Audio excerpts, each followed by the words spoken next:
కష్టపడితే రాళ్లలోంచి సైతం రతనాలు రాబట్టొచ్చని నిరూపిస్తున్నారు తాడిపత్రి రైతులు. అనంతపురం జిల్లా అంటేనే కరువు ప్రాంతంగా గుర్తింపున్న సమయంలో కొద్దిపాటి నీటితో అనంత రైతులు అద్భుతాలు సృష్టిస్తూ ఉన్నారు. వనరులు లేకపోయినా తక్కువ నీటితో అరటి పంట పండించి మిగిలిన ప్రాంత రైతులకు ఆదర్శంగా నిలుస్తూ ఉన్నారు.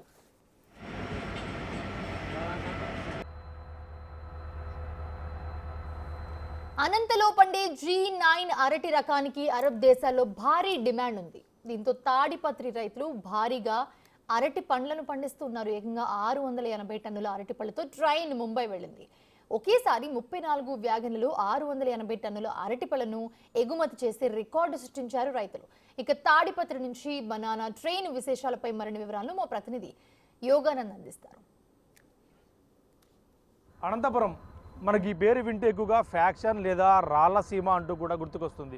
కానీ రాళ్లసీమ ఈరోజు రతనాల సీమగా మారబోతుంది అనడానికి ప్రత్యక్ష ఉదాహరణ ప్రస్తుతం మనం చూస్తున్న ట్రైన్.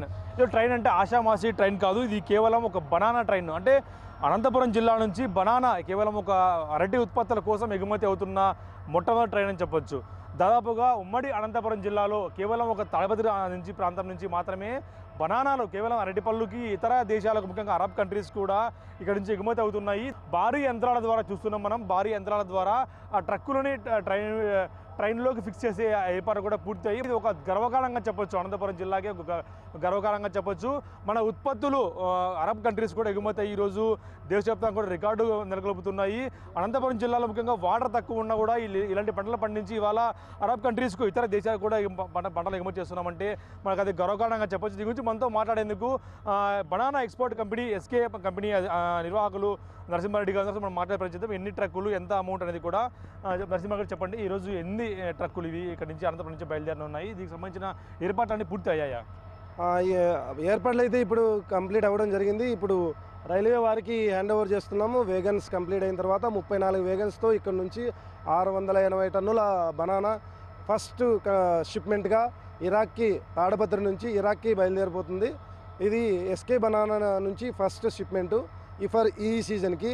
మేము ఈ సీజన్లో నియర్ 30 టన్నుల ఇలాంటి 30 ట్రైన్లు ప్లాన్ చేస్తున్నాము. మన సీజన్ ఇంకా ఇది స్టార్టింగ్ మాత్రమే. ఇది కాకుండా ఇంకా 29 ట్రైన్లు మనం స్టార్ట్ చేయబోతున్నాము. ఇప్పుడు ఈ ట్రైన్ ద్వారా 680 మెట్రిక్ టన్నులు సుమారు 1,60,00,000 రూపాయల విలువ గల ఫ్రూట్స్ ఇక్కడ నుంచి తీసుకెళ్తున్నాం. అంటే మీకు ఎలా అనిపిస్తుంది ఇంత పెద్ద ఎగుమతి, అందులో అనంతపురం జిల్లా తాడిపత్రి నుంచి ఎగుమతి చేయడం ఎలా అనిపిస్తుంది? అనంతపురం జిల్లా, ఉమ్మడి అనంతపురం జిల్లా బనానాకు ఫ్రూట్ బౌల్ ఆఫ్ ఆంధ్రప్రదేశ్ అంటారు. మనకు ఆంధ్రప్రదేశ్లోనే కాదు ప్రపంచ దేశాల్లో కూడా అనంత బనానాకి ఒక క్రేజ్ అయితే ఉంది. ఆ క్రేజ్ ఏంటంటే మన క్వాలిటీలో కానివ్వండి, మన యొక్క టేస్ట్ అనేది మరి ఇతర కంట్రీలో పండించే బనానాలో ఈ విధమైనటువంటి టేస్టు, ఈ కాస్మెటిక్ అపియరెన్స్ అనేది కానివ్వండి మరే ఇతర బనానాలో కనిపించదు. అందువల్ల మన అనంత బనాకు మనకు ఎంతో గర్వకారణం. మన ప్రజలు అంతేకాకుండా ఈ ఎక్స్పోర్ట్ ద్వారాగా మన రైతులకు గిట్టుబాటు ధరలు బాగా కలుగుతాయి. మనమైతే ఎవరైతే రైతులంతా ఉన్నారో వాళ్ళందరూ మన కంపెనీకి ఎవరైతే సపోర్టివ్గా ఉంటారు. ఇలాగే మీ అంతా ఆదరాభిమానాలు మా కంపెనీ మీద కలిగే ఉండాలని చెప్పి కోరుకుంటున్నాం. అంటే ఈ రకం G9 రకం అంటూ ఉన్నారు. G9 రకం స్పెషాలిటీ ఎందుకంటే అరబ్ కంట్రీస్కి ఎందుకు అంత మక్కువ G9 రకం చూస్తే అందులో మన అనంతపురం జిల్లా నుంచి ఎందుకు అంటే ఇతర ఎక్కడ పంటదా ఇది? G9 అనేది మన అనంతపురం జోన్లోనే ఎక్కువ పండుతుంది. అనంతపురం జిల్లా, కడప జిల్లా, some part of the Kurnool జిల్లా పండుతుంది. కానీ సెల్ఫ్ లైఫ్ అనేది G9 అనేది టేస్ట్లో చాలా బాగుంటుంది. కంపేర్ వేరే బ్రాండ్స్ అయితే యాలకి ఉంది, సుగంధాలు, చక్కెరకేళి ఇలాంటివి అయితే ఏవైతే ఉన్నాయో వాటి యొక్క సెల్ఫ్ లైఫ్ అంటే నిల్వ ఉండే శక్తి మన G9కు ఉండే నిల్వ శక్తి ఎక్కువ. తర్వాత అందువల్ల మన అరబ్ దేశాలు అనేది ఈ బ్రాండ్ బనానాని మాత్రమే వాళ్ళు ప్రిఫర్ చేస్తారు. అంటే మొట్టమొదటిసారి ఇక్కడ ఈరోజు ఇక్కడ నుంచి ట్రైన్ ఎన్ని రోజులకి వెళ్తుంది, ఎన్ని రోజులు పట్టే అవకాశం ఉంది? మొదటి షిప్మెంట్ ఎక్కడికి వెళ్తుంది? అరబ్ కంట్రీస్లో ఏ కంట్రీకి వెళ్తుంది? అరబ్ కంట్రీలో మనం ఇరాక్కి తీసుకెళ్తున్నాము. ఇక్కడ నుంచి JNPT ముంబైకి వెళ్తుంది. అక్కడ నుంచి షిప్పుల ద్వారా ఇరాక్ వెళ్తుంది. ఇక్కడ నుంచి 48 గంటలు మనకు ఆ పోర్టుకు చేరే అవకాశం ఉంది. అక్కడి నుంచి 7 నుంచి 8 రోజుల్లో ఇరాక్కి మన షిప్మెంట్ సక్సెస్ఫుల్గా డెలివరీ అవుతుంది. అంటే ఎక్కడ చెడిపోదా అంత? ఎందుకంటే పచ్చి సరుకు మిగతా సరుకులు వేరు, ఈ అరటి పళ్ళు అట్లా పళ్ళు వేరు, ఇవి చెడిపోయి అక్కడ కుళ్ళిపోయే సందర్భం ఉండవు.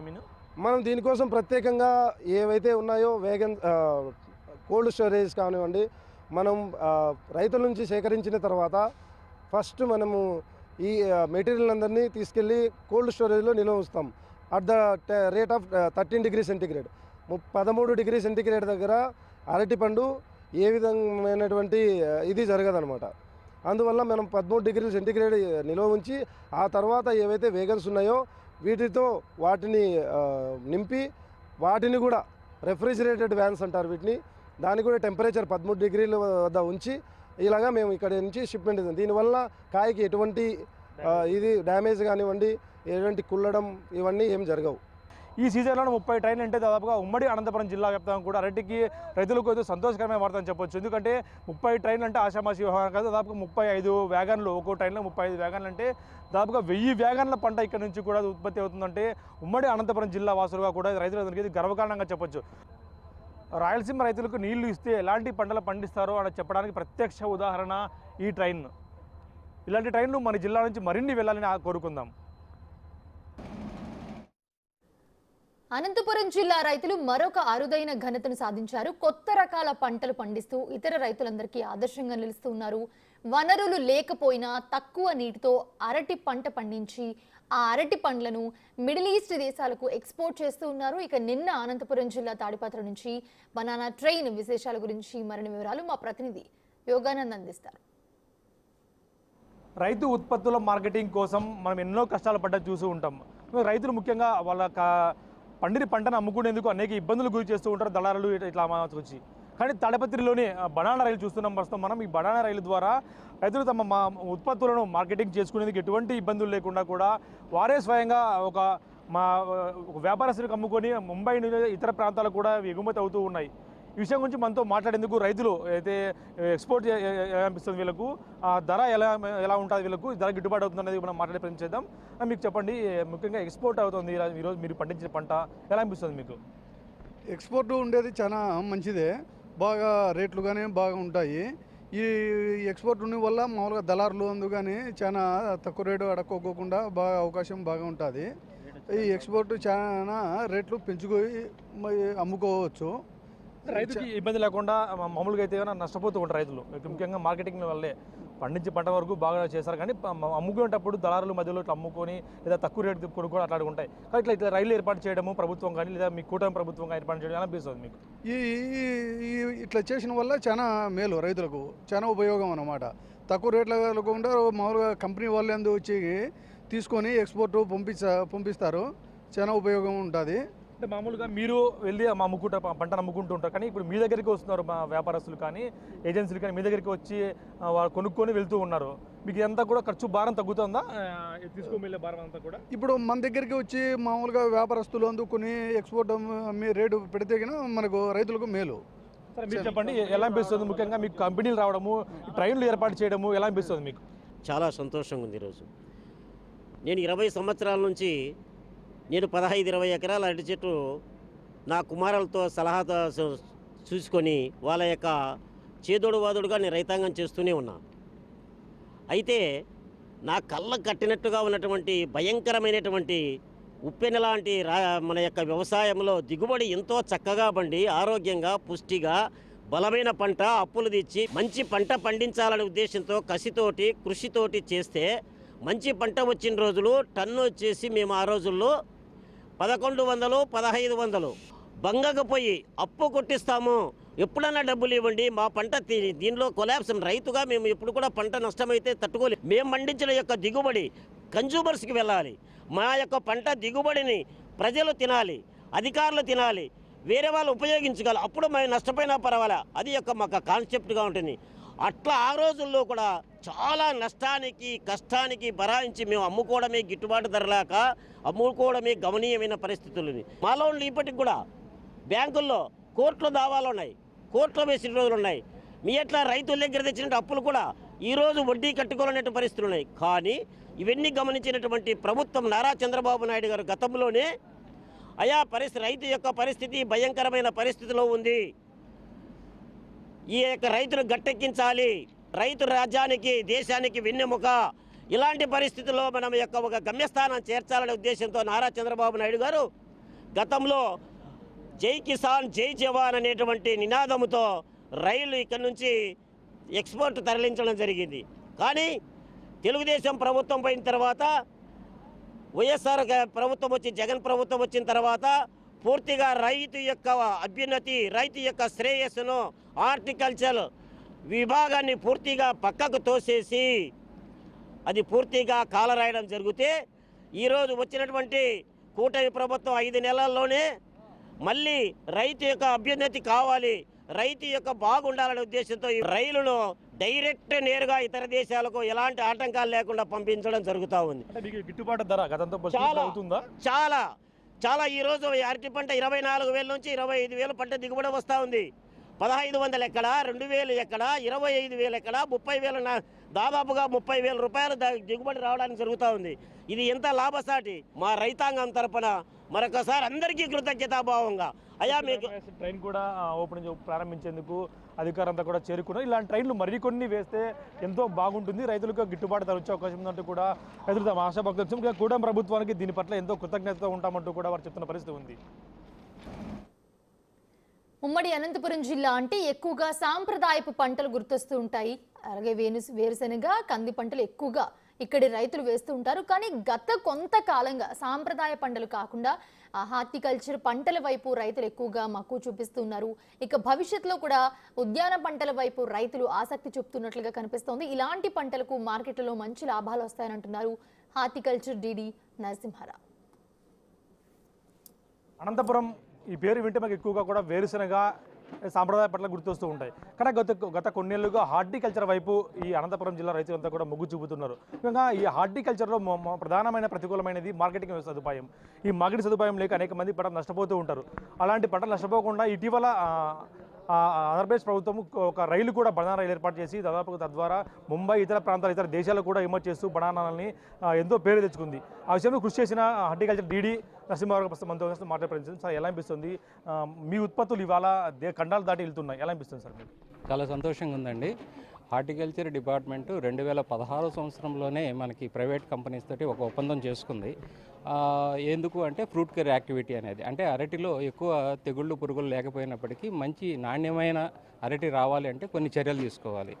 వాటిని కొన్ని స్కిల్డ్, అంటే దాని మీద ప్రత్యేకమైన శిక్షణ తీసుకున్న వాళ్ళు మాత్రమే చేయగలరు. ఆ విధంగా చేయడానికి కొన్ని కంపెనీలతో ఒప్పందం చేసుకుందనమాట. అలా చేసుకున్న ఫలితమే ఈరోజు మనము మంచి క్వాలిటీ బనానా తీసుకొని ఎక్స్పోర్ట్ చేయగలుగుతున్నాము. ఆ తర్వాత 2020లో ఫస్ట్ టైం కిసాన్ రైలు అనేది మన జిల్లా నుంచి స్టార్ట్ అయింది. 2 ఏళ్ళు కొనసాగింది. తర్వాత మధ్యలో బ్రేక్ వచ్చింది. మళ్ళీ ఈ సంవత్సరము ఇప్పుడు ఫస్ట్ రైలు, ఈ సంవత్సరంలో ఈ సీజన్లో మొదటి రైలు ఎస్కే బనానా అనే కంపెనీ వాళ్ళు సుమారుగా 680 టన్నుల అరటిని ఇరాక్ కంట్రీకి ఎక్స్పోర్ట్ చేయడానికి ఈరోజు కార్యక్రమము మనము చేపట్టాము. ఇక్కడి నుంచి 48 గంటలలోపు ముంబై పోర్టుకి వెళ్తుంది. అక్కడి నుంచి ఒక వారం వ్యవధిలో ఇరాక్ కంట్రీకి వెళ్తుంది. సార్, మీ ఆధ్వర్యంలో ట్రైన్ మొట్టమొదటి ట్రైన్ దాదాపు 680 టన్నుల ట్రైన్ దాదాపు 1.5 ఉత్పత్తులు కూడా మోసుకొని వెళ్ళింది. మీ అంతా కృషి ఎలా అనిపిస్తుంది సార్? రైతులు కానీ మీరుగా పడ్డ కృషి ఈరోజు సత్ఫలితమైంది, ఎలా అనిపిస్తుంది మీకు? ఇదంతా రైతుల యొక్క కృషి అండి. రైతులు, మన అనంతపూర్ రైతులు బంగారం పండించగలరు. కేవలం వాళ్ళకి కొంత టెక్నాలజీ అనేది అందించగలగాలి. అది దాని వైపుగా ఉద్యాన శాఖ కృషి చేస్తూ ఉంది. అంటే సార్, ముఖ్యంగా చెప్పండి, అనంతపురం రైతులు పంట పండిస్తారు, దానికి కానీ మార్కెటింగ్ చేసుకునేందుకు చాలా ఇబ్బందులు పడాల్సి వద్దాం. మధ్యలో ధరలు నమ్ముకునే వాళ్ళు ఇంతకు ముందు నష్టపోయేవారు. కానీ అంటే ఇబ్బందులు లేకుండా మీరు ఎలాంటి చర్యలు తీసుకోబోతారు ముందు కూడా? విదేశాల ఎగుమతికి అయితే ఈ కంపెనీలతో ఒప్పందం చేసుకుంటుందండి ఆంధ్రప్రదేశ్ ప్రభుత్వము ఉద్యాన శాఖ ద్వారా. ఇప్పుడు మనకి ఫ్రూట్ కేర్ యాక్టివిటీ అనేది చేపట్టబోతుంది. అలాగే చేసిన కంపెనీలు రైతులకి సరైన సమయంలో డబ్బులు ఇచ్చే విధంగా ఈ విధంగా కృషి చేస్తాము.